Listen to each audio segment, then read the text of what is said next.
Brain steam মগজের যে কাণ্ড সেই কাণ্ডের পাশ দিয়ে বুলেটটা বের হয়ে গেছে, কাণ্ডেরও ইনজুরি হয়েছে।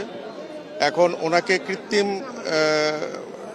শ্বাস প্রশ্বাসের মাধ্যমে ওনাকে আমরা বাঁচিয়ে রাখছি। তবে আসার কথা যেটা, যে সাইন অফ লাইফ যেটা বলে, জীবনের চিহ্ন, এটা ওনার ভেতরে এখনো আছে, এটা নিঃশেষ হয়ে যায় নাই।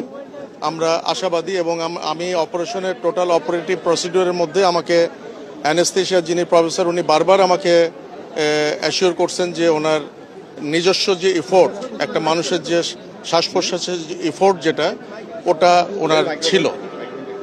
কিন্তু উনি প্রথমেই একবার শকে চলে গেছিলেন, আমাদের পার অপারেটিভ উনি একবার শকে চলে গেছেন। এখন আমরা যখন ওনাকে অ্যাম্বুলেন্সে শিফট করব, এই সময় ওনার নাজোফ্যারেঞ্জিয়াল ব্লিডিং, নাক এবং গলা দিয়ে ব্লিডিং শুরু হয়েছে। তো ওইটা আমরা মোটামুটি ম্যানেজ করছি। ইএনটি সার্জনরা ফাইনালি ওটা ম্যানেজ করার পরে আমরা ব্লাড দিয়ে সেফলি ওনাকে শিফট করব। আমরা আপনাদের কোনো আশার কথা শোনাতে পাচ্ছি না, তবে উনি এখনো বেঁচে আছেন। বাম দিকে কানের ওপর দিয়ে ঠিক গুলিটা ঢুকছে এবং ডান দিক দিয়ে বের হয়ে গেছে। আর আমরা খুলিটা খুলে রেখে দিচ্ছি বাম দিকে, কারণ বাম দিকে হলো এক্সিট উন্ড, ওখানে মগজ বেশি ক্ষতিগ্রস্ত হয়েছে।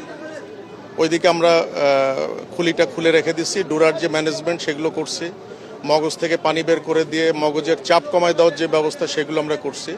আমাদের পক্ষে যতটুকু করা সম্ভব আমরা করছি, কিন্তু বেসিকলি ওনার অবস্থা খুবই ক্রিটিক্যাল।